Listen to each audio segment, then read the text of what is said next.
Hello, Dr. Regina Rodman. We are going to talk today about buccal fat removal and some of the most common risks associated with buccal fat removal.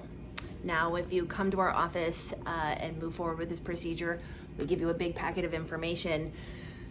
Has a ton of information, including some terrible and scary risks that go with all surgery. But what I'm here to do today is tell you what are some of the things that are commonly seen and what are some of the risks that I have actually seen with this procedure. So, buccal fat removal, the first thing everybody wants to know is, will I look hollow? Am I gonna look like a skeleton? No, is the short answer. I have not seen a patient who comes in wanting buccal fat removal who feels they have chubby cheeks that has very, very little facial fat and is at risk of looking hollow. Take a look at my website. If you want, you'll see buccal fat removal. It's a subtle procedure. I mean, it is something you'll see a difference. You will notice a little more shadow, a little more definition in here. But generally, the way that I do it, I only take the fat that kind of comes out. I make a little incision, and there's a certain amount of fat that just kind of pooches out. And in my mind's eye, what I think is like, that's the fat that wants to come out. I take that out. I don't go digging. I don't pull. And that helps to prevent taking the section of the buccal fat that goes up into the temple.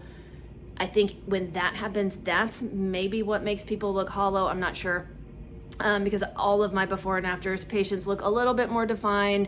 It's a nice change. It's a subtle change. It does not look dramatic. They don't look wasted. They don't look hollow.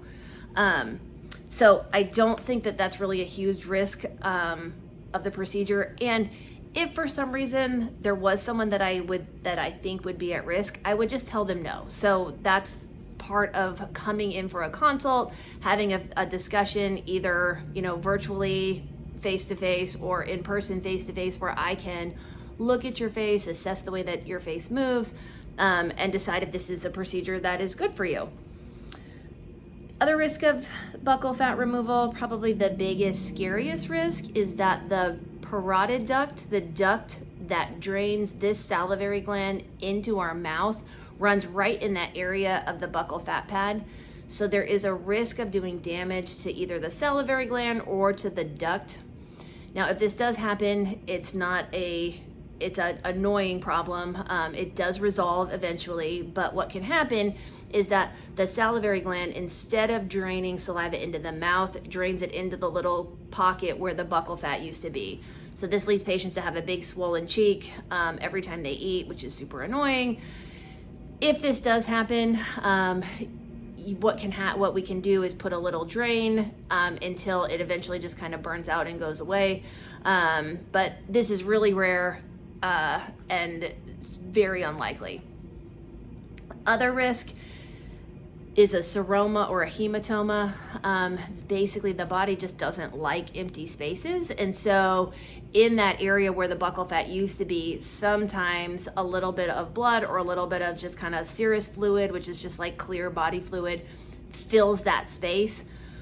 And that's why it's really important to come to your post-op visits, even if you're feeling good, even if you're feeling better, so that I can check, because if there is a little fluid, I can feel it, I can tell that it's there, and what we can do is actually just drain it with a little needle. Usually doesn't come back, or if it does come back, we can just drain it usually one more time and that takes care of it. But it is important that we identify that and drain it so that it doesn't form a scar or like a permanent little kind of lump in the cheek. Other risks are super, super rare. There is always a risk that the wound is inside the mouth. It's a little incision done here in the cheek. Almost always heals really well. Some doctors don't even put stitches in there and it still heals just fine. Risk of infection is really low, which is surprising. Everything's in the mouth. You would think there's nasty bacteria in the mouth that it would have trouble healing, but actually that tissue is used to it, so that generally heals really well. We do put patients on an antibiotic for a day before and a few days after, just to make sure that everything heals and that the risk of infection is low, but that's something that I have not really seen often. And then the big scary thing that I have actually never seen or heard of is that the facial nerve runs right in that area.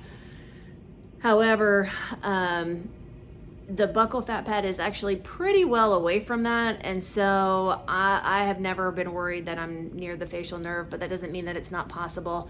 So that's probably the scariest but very unlikely thing to happen. So that's really it if you're considering buccal fat removal. I think the most important thing is to come in for a consult first to make sure that this is a procedure that will fit your face and that will benefit you.